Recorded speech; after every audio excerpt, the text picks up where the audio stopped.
ಅದೆಲ್ಲ ಇಂಥ ಟೈಮಲ್ಲಿ ಬೆಳಗ್ಗೆ ಹೇಳಿದ್ದೀನಿ ಬಸಪ್ಪಪ್ಪ ಈಗ ಮನೆಗೆ ಬಂದಿದ್ವಿ ರಾಜಕೀಯ ಸರಿಗಿಲ್ಲ. ಬೆಳಗ್ಗೆ ಹೇಳಿದ್ದೀನಿ ಅದೇನಾಗಿದೆ ಬಿಜೆಪಿಯಲ್ಲಿ ಅವ್ರ ಮುಖ್ಯಮಂತ್ರಿಗಳು ಮಾಡಿ ಬದಲಾವಣೆ ಮಾಡಿ ಅಭ್ಯಾಸ ಆಗಿದೆ. ನಾವು ನೋಡಿರ್ಬೋದು 2008 ಮೊದಲೇ ಬಾರಿ ಅವ್ರಿಗೆ ಯಾವತ್ತೂ ಕರ್ನಾಟಕ ಜನ ಮ್ಯಾಂಡೇಟ್ ಕೊಟ್ಟಿಲ್ಲ. ಅವ್ರಿಗೆ ಆಪರೇಷನ್ ಕಮಲ ಮಾಡಿರೋ ಅವ್ರ ಸರ್ಕಾರ ರಚನೆ ಮಾಡಿರೋದು. 2008 110 ಬಂತು, 113 ಬಂದಿಲ್ಲ. 113 ಬಂದ್ರೆ ಮ್ಯಾಂಡೇಟ್ ಅನ್ನೋದು. ಯಾವತ್ತೂ ಅವ್ರಿಗೆ ಕರ್ನಾಟಕದಲ್ಲಿ ಅವ್ರಿಗೆ ಮ್ಯಾಂಡೇಟ್ ಕೊಟ್ಟಿಲ್ಲ ಜನ. 110 ಬಂದು ಆಪರೇಷನ್ ಕಮಲ ಮಾಡಿ ಸರ್ಕಾರ ರಚನೆ ಮಾಡಿದ್ರು. ಎಷ್ಟು ಮುಖ್ಯಮಂತ್ರಿಗಳು ಬದಲಾವಣೆ ಆದ್ರು? 3 ಜನ ಮುಖ್ಯಮಂತ್ರಿಗಳು ಆದ್ರು. 2019 ಆಗಿದ್ದು ಅದು ಜನ ಮ್ಯಾಂಡೇಟ್ ಕೊಟ್ಟಿಲ್ಲ. ಅದು ಆಪರೇಷನ್ ಕಮಲ ಮಾಡಿ ಸರ್ಕಾರ ರಚನೆ ಮಾಡಿದ್ರೆ ತಮಗೆಲ್ಲ ಗೊತ್ತಿರೋದು ವಿಚಾರ. ಎಷ್ಟು ಮುಖ್ಯಮಂತ್ರಿಗಳು ಆದ್ರೆ 4 ವರ್ಷದಲ್ಲಿ 2 ಮುಖ್ಯಮಂತ್ರಿಗಳು ಅವರು.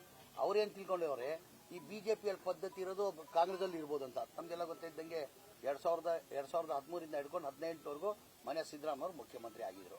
ಈಗ 2023 ಹಿಡ್ಕೊಂಡು ಇದುವರೆಗೂ ಮನೆ ಮುಖ್ಯಮಂತ್ರಿ ಸಿದ್ದರಾಮಯ್ಯ ಅವರು ಇದ್ದಾರೆ. 2 ವರ್ಷ 7 ತಿಂಗಳಾಗಿದೆ. 2.5 ವರ್ಷ ಆಗಿ 1 ತಿಂಗಳು ಕಳೆದಿದೆ.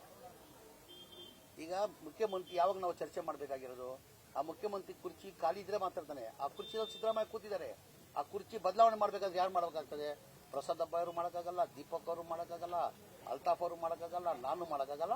ಹೈಕಮಾಂಡ್, ನಮ್ಮ ಪಕ್ಷ ಹೈಕಮಾಂಡ್ ಗೆರೆ ಹಾಕಿದ್ರೆ ನಾವು ಯಾರೂ ಗೆರೆ ದಾಟಲ್ಲ. ಆ ಕುರ್ಚಿದಲ್ಲಿ ಇದ್ದಾರೆ ಸಿದ್ದರಾಮಯ್ಯ. ನಾವೆಲ್ಲ ಸಿದ್ದರಾಮಯ್ಯ ಅವರೇ ಮುಖ್ಯಮಂತ್ರಿ ಆಗಿರ್ಬೇಕಂತ ಭಾವಿಸ್ತೀವಿ. ಅಭಿವೃದ್ಧಿ ವಿಚಾರಗಳಿಗಿಂತ ಹೆಚ್ಚಾಗಿ ಬರೀ ಸಿಎಂ ವಿಚಾರನೇ ಈಗ ತಾವು ನೋಡಿಬಹುದು. ಈ 5 ಗ್ಯಾರಂಟಿಗೆ ತಮ್ಗೆಲ್ಲ ಗೊತ್ತಿರೋದು ವಿಚಾರ. ಇರಮ್ಮ ಅವನಿಲ್ಲ. ಈ 5 ಗ್ಯಾರಂಟಿಗಳಿಗೆ ತಮ್ಗೆಲ್ಲ ಗೊತ್ತಿರೋದು ವಿಚಾರ. 55 60 ಸಾವಿರ ಕೋಟಿ ಆಗ್ತದೆ.